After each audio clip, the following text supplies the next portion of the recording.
Greetings and welcome to the Cerebral Women Art Talks podcast. I'm Phyllis Hollis, your host. As an extension of my Instagram page, Cerebral Women, this podcast offers insights into the visual art world. I interview artists, mainly artists of color and female artists who will freely articulate what inspires their creativity. In addition, you'll hear interesting perspectives from dedicated art professionals who work with artists and the art institutions that feature them. I'm confident that collectively, these individuals will indeed stimulate your mind as they do our eyes. Please know these interviews are conducted in my Manhattan apartment, so please forgive the background sounds of city life. Welcome to the Cerebral Women Art Talks podcast. In this episode, I am delighted to interview painter Nathaniel Quinn. Despite early challenges in his teens, his enthusiasm about life and his practice resonates in a riveting manner. Our upbeat conversation provides insights into the complexity of his work. On the surface and from a distance, his work appears to be a collage. Not the case, however. Quinn works with oil paint, pastels, paint sticks, opaque watercolor, and charcoal. Much like Lucian Freud and Francis Bacon, Quinn expresses his version of the human form in a less than ordinary fashion. With or without intent, he deconstructs the human face and creates an insurmountable puzzle that only he can solve. Quinn has had several solo exhibitions, to name a few: Half Gallery in New York City, Rona Hoffman Gallery in Chicago, Pace Gallery in London, and Museum of Contemporary African Diaspora Arts in Brooklyn. His group shows include the Bronx Museum of Arts, Susan Inglet Gallery, and Artist Space, both in New York City. He is a recipient of several awards and is included in prestigious public and private collections. Nathaniel Quinn is currently represented by Gagosian, one of the top galleries internationally. His most recent solo exhibition was in Los Angeles last year. Please enjoy our very invigorating and uplifting conversation. Nathaniel Quinn, I am just excited to have you on my podcast today. Welcome to the Cerebral Women Art Talks podcast, Quinn. Oh, thank you for having me. I'm happy to be a part of this episode. Yes, I'm so happy to have you. So, you've taken a very interesting journey. What I'm curious about, though, is I know that you were in boarding school, but what led up to that point? Did you have adults around you while you were a child to point out that you had a strong passion to be an artist? Did someone bring that to your attention, or as a child, did you just love it so much that you knew? Well, yeah, a few things. As a child, I always loved drawing. As far back as I can remember, I always had this desire to draw, and I was always drawing. And throughout my childhood, I was always just constantly drawing all the time. And one of my brothers was an avid comic book collector, so there were a lot of comic books in the house. And I would copy the drawings from the comic books and stuff like that. So all these things sort of fueled my hunger to draw. It came very naturally to me. I wasn't sure how I was able to do it, but I just loved doing it. And I mean, it was one of those things where the art summoned me as opposed to me summoning the art. Wow. And that was it. Now, when I was in grammar school, the assistant principal, her name is Miss Hunter. At the time, I was in the 8th grade and maybe the 7th grade perhaps, but she is the one who showed me this brochure for Culver Academies, which is the private boarding high school that I ended up attending. But it was through Miss Hunter that I was made aware of this really amazing school. And she played a big role in facilitating my admittance into that school. And that's how that all happened. She thought I would be a good candidate for the school because of my academic achievement. I was a very good student and very studious and very committed to, my academics and doing well in school and testing well. And so on those terms, she thought, "Wow, this will be a really good option for you, Quinn." And it was just a matter of making sure I was able to go to the school without having to pay any of the tuition. Because, my family, we were very poor. We couldn't afford anything. And, but, Ms. Hunter helped to make that really possible. I mean, she sort of led the charge in that regard. Cheers to Mrs. Hunter. Oh, yeah. Yeah. And can you remember what artist inspired you? Yeah, I think the first artists to inspire me were those like comic book artists, If I had to think back far enough, I would say like, I don't know their names, but those illustrators who drew those comic book characters. I mean, that was my first inspiration. My second most palpable inspiration was my dad, my father, who he was an artist as well. I mean, he didn't have a career or he wasn't making money, but he knew how to draw. My father would sit with me in the kitchen and we would draw together. When he learned that I had this talent, this ability, it was he who sat with me in the kitchen and we would draw together every weekend, especially Sundays. And we would draw for hours. Well, that's wonderful.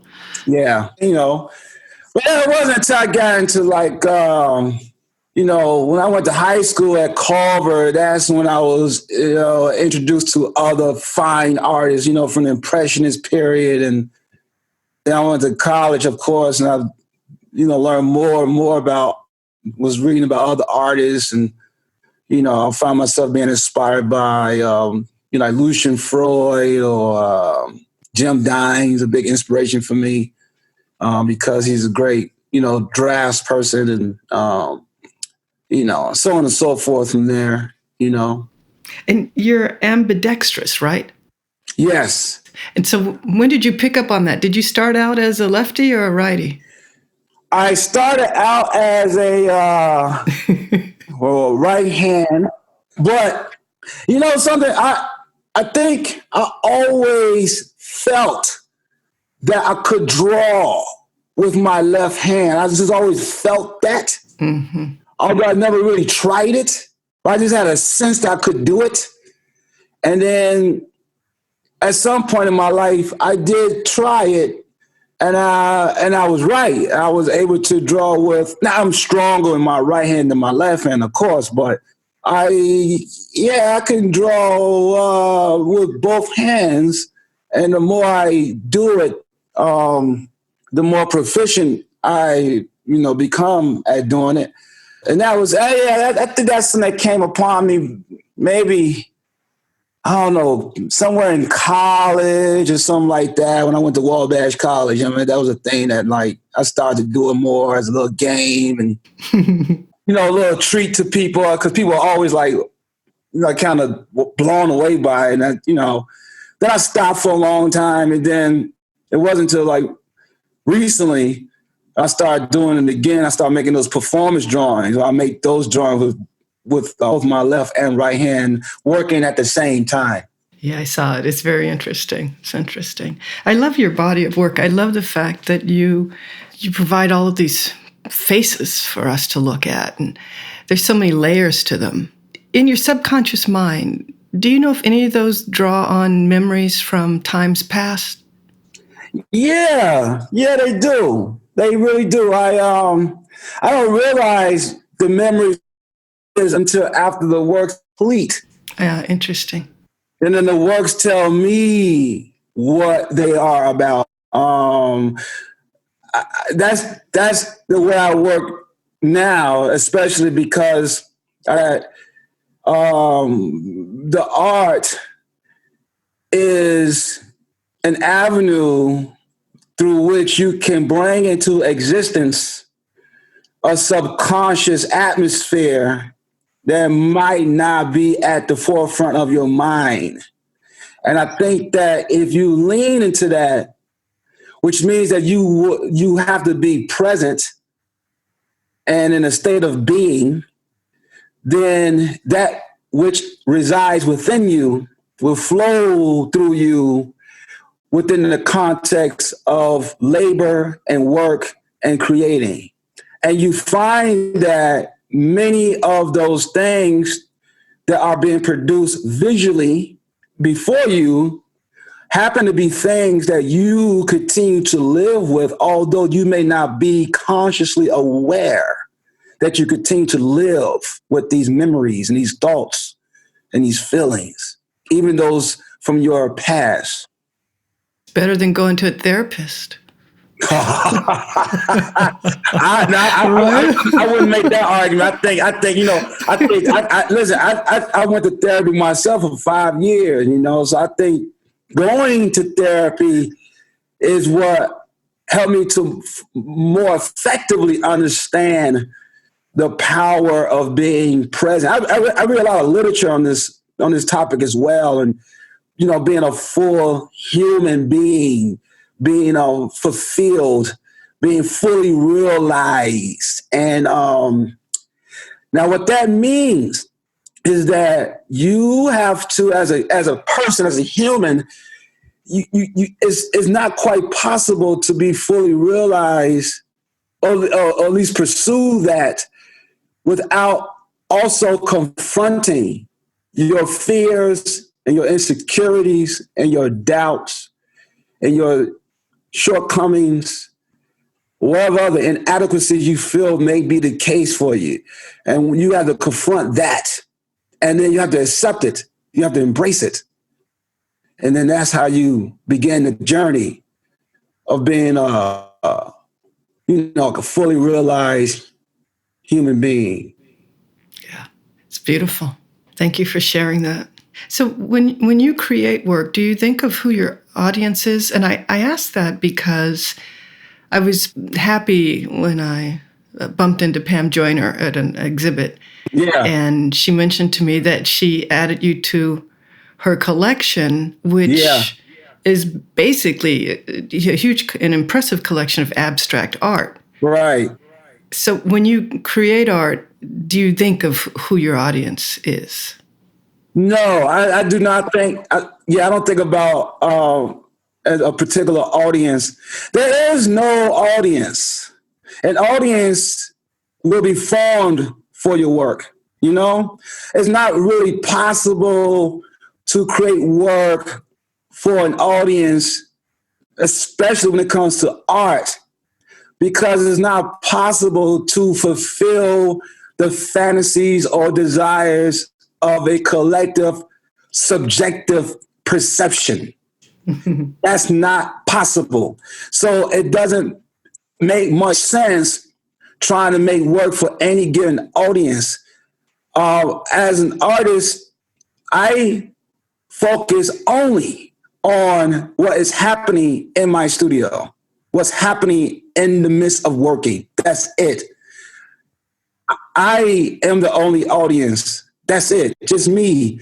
And the practice and the labor and the work and the materials and the medium and how you push yourself. Now, around about a year and a half ago, I started to take a turn in my practice where I felt it important to incorporate more abstract elements to my work, because in my work, my aim is to try to find ways to visually convey the spectrum of humanity and the essence of a human being, or the essence of a memory or a sensation or affectation or a feeling.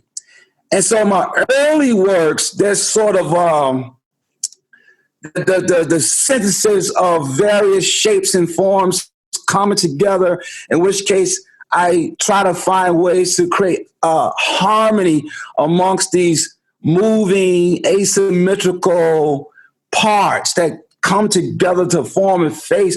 Those works were still very figurative. And after a while, I felt like, this is probably not really allowing me to really tap into the cultivation of the essence of something. You know what I mean? It's not as literal as the works suggest that they are. So that's why I thought, I just felt that I should try to take a bit more abstract approach while maintaining my figurative admiration, but, add these abstract elements into it, because the human essence feels like that. It feels that way. You can't quite put your finger on it, but you can feel it. You see, it's not so you can actually see, but you can feel it. And as a result of doing that, it just so happened that the body of work that I made that ended up being at Gagosian and Beverly Hills, when my first show there, Pam Joyner came on the scene, and as a collector, she's, her works are, she collects abstract works, and it just so happened it was just a good timing, But I wasn't making those works to attract the attention of Pam Joyner, I was making right. to really push my practice. Right. Yeah. Do you think the critics understand your work? I think that. I think critics understand my work. I do believe that. I think that, that's why I keep bringing up the concept of the spectrum, the rainbow-like spectrum of humanity. Because what happens a lot of times is that a critic can look at your work and then they look at the body from which that work came. And if you are Black, then it becomes a very easy trail for a given critic to try to couch your work within the rhetoric of Blackness.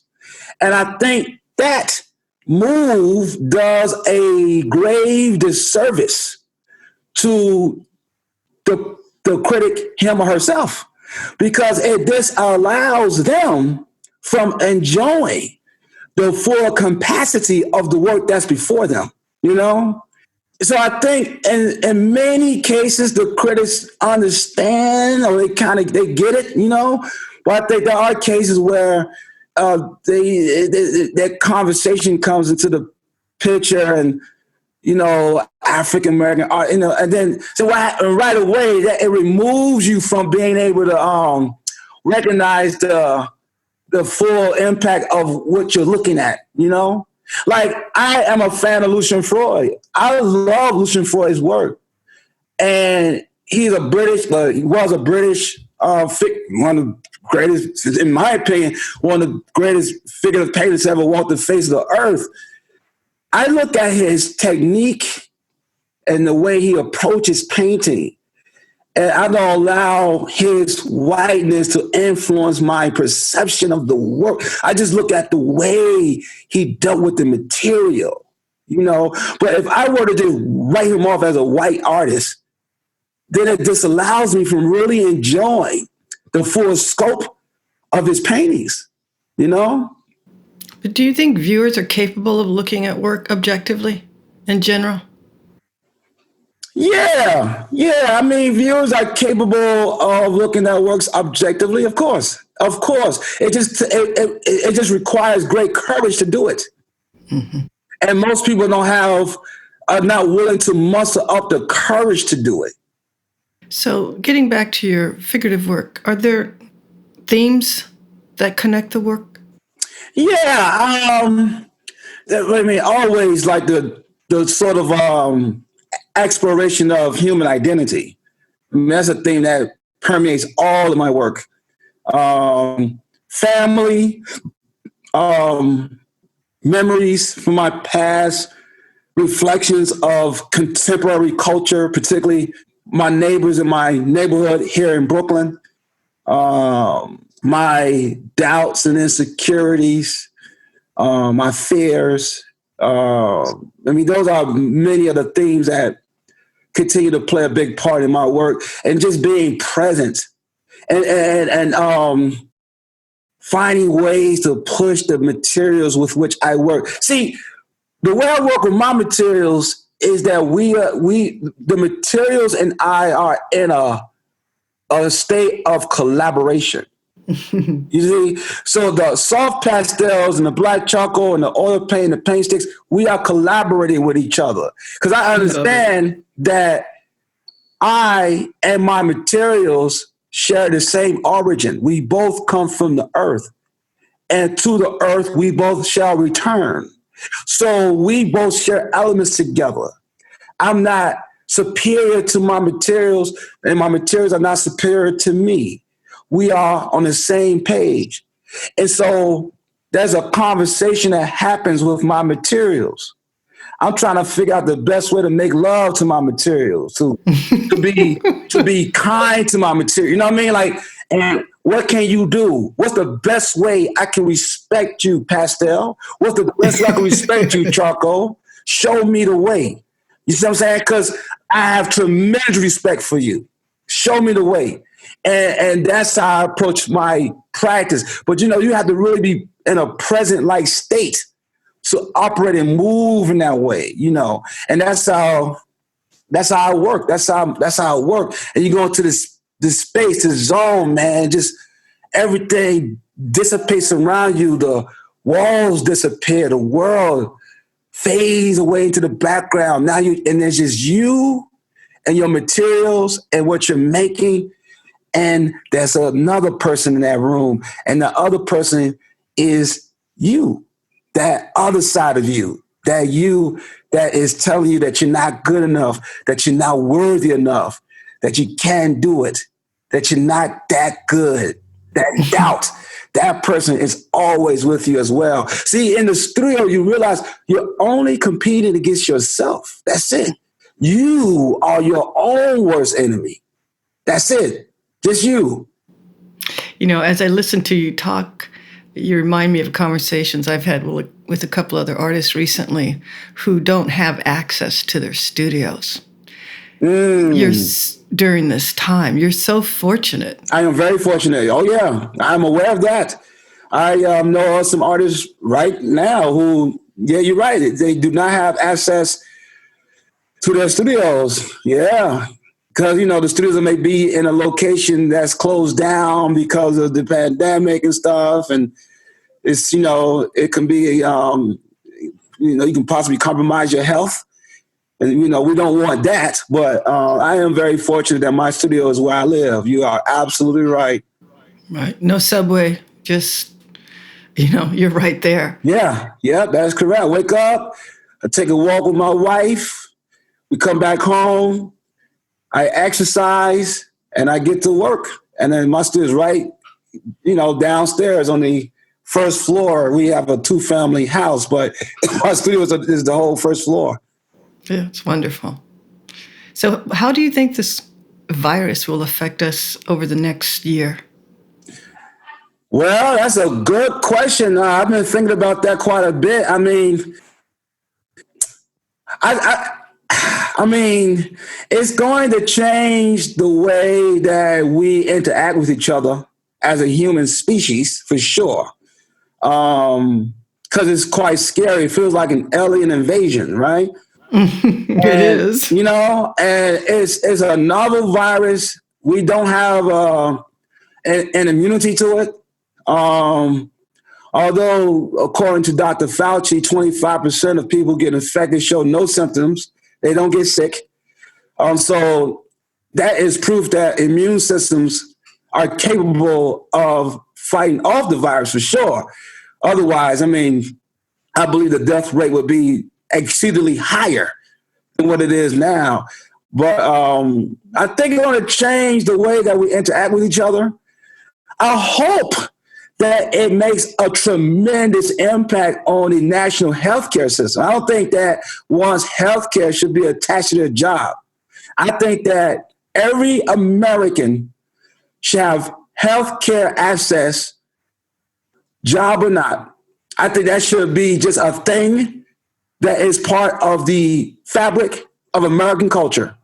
And I think it is outrageously insane that people don't have access to healthcare because their jobs laid them off, and now they don't have health care insurance. That doesn't make any bit of sense to me.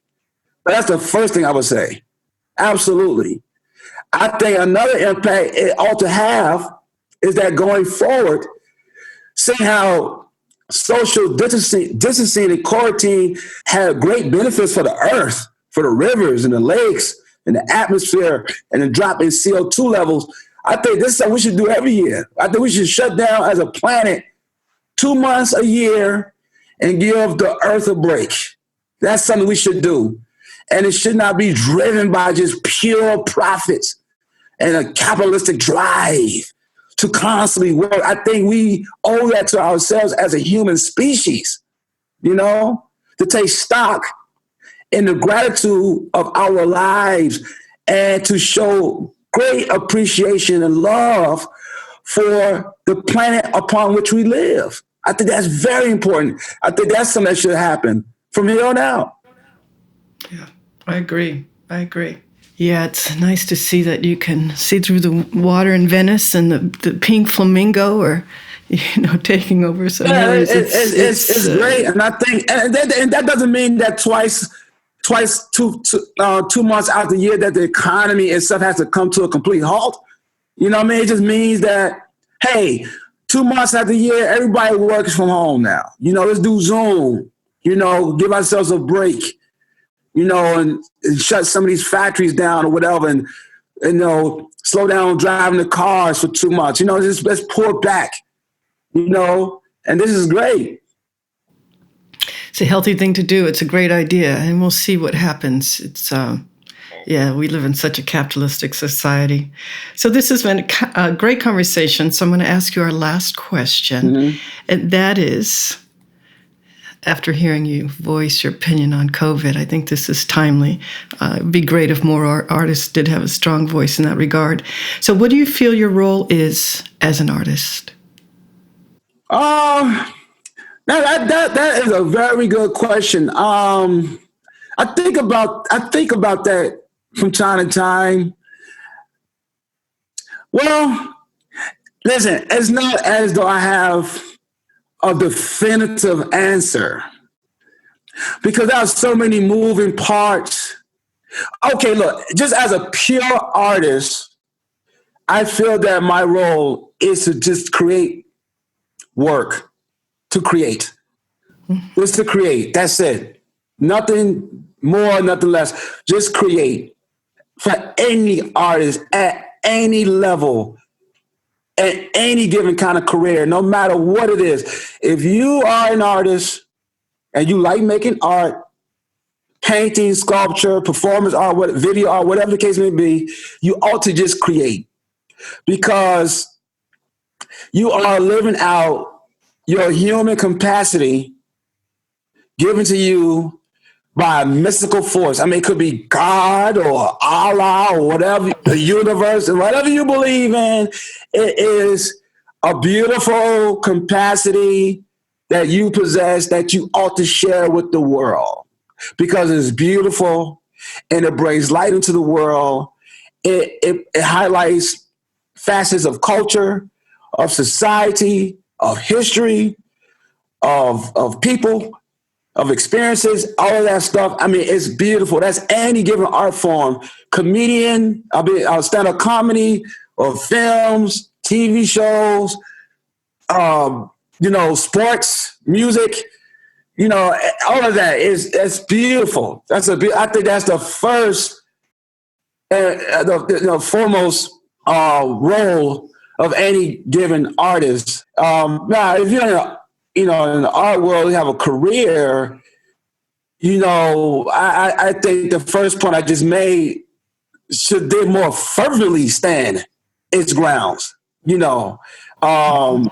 because the thing you don't want to do, you don't want to find yourself worshiping money or the market or whatever applause you may get, because then your intentions change, you see? Right. And you don't want that to happen because once your intentions change, then the work you produce would change. And now you're not living anymore. That's when God leaves the room. It should always be about just creating the best art you can make and trying to and make an impression somehow, like create something beautiful, And I think that's how I would answer your question. Well, thank you very much. And I do very much enjoy your art. When I look at it, I always have to get up real close so I can see it really well. Yeah. But my last comment will be that art will save us. And thank goodness we have artists in this world. Yeah, because here's the thing. During this current pandemic, and I just want to share this to show the real power in art. And everybody who has the potential to make any kind of art has complete access to this wonderful and beautiful power. During the nascent stages of the outbreak, when it was an epidemic, it stopped me in my tracks, right? I was paralyzed. I was reading everything online, New York Times, this, Wall Street Journal, that, and I just couldn't take my eyes off of it. I'm sure that was the case for everybody. Right. We couldn't understand what was happening, what was upon us. That lasted about 4 weeks. Then after that, I began to accept this new reality. You find peace with it. You tell yourself, you know what? This is my new reality. This is the world in which I now live. There's nothing I can do about it. This is what it is. Accept it. Then you find peace with it. Then I started to get back into the studio. And man, the respite that studio gives me just to make art, just to get your mind off of it, the escape it provides. There's no better drug than that. And it gives you something that is the absolute most valuable entity that any human can have. Next to your life is a peace of mind. There's nothing more valuable than a peace of mind. Lord have mercy. That is so valuable. A peace of mind, man. I'm telling you, you can't buy that, boy. If they sold a peace of mind in cans, whoa, listen, it would be crazy, okay? A peace of mind. And I would leave you with that. I mean, that's the power of art as far as I'm concerned. And thank you very much. And believe me working with artists, producing this podcast, it puts me at peace of mind. I am so content. And I can give artists like you credit for that. So thank you so much, Quinn. And thank you, Phyllis. Okay. Take care. Okay, bye.